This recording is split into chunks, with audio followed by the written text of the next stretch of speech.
Hello, నేను మీ విజయ్ పెద్దిరెడ్డి. ఈరోజు మీకు ఒక మంచి డిష్ని చూపిస్తానండి. దీని పేరు మీకు లాస్ట్లో చెప్తానండోయ్.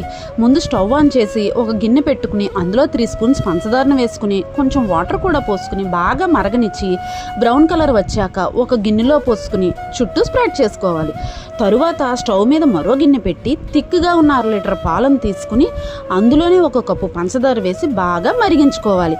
ఈలోపు వేరే గిన్నెలో 2 ఎగ్స్ని బ్రేక్ చేసి వేసి బాగా మిక్స్ చేసుకుని మరిగిన పాలను అందులో పోసుకుని కొంచెం వెనీలా ఎసెన్స్ కూడా వేసి బాగా కలిపి ముందుగా రెడీ చేసుకున్న షుగర్ సిరప్లో వేసుకుని ఒక గిన్నెలో వాటర్ పోసి అందులో ఈ గిన్నెని పెట్టి అరగంట ఉడికించి వేరే ప్లేట్లోకి ఫ్లిప్ చేసుకోవాలి. అంతేనండి. పిల్లలు కూడా జున్ను కావాలన్నప్పుడు, ఇంట్లో జున్ను పాలు లేనప్పుడు ఇలా చేయండి. పిల్లలు లొట్టలు వేసుకుని తింటారండి. ఈ డిష్ చాలా అమృతంగా ఉంటుందండి. పిల్లలు కూడా మళ్ళీ మళ్ళీ చేయమంటారు. ఇంతకీ దీని పేరు క్యారమెల్ పుడింగ్ అండి.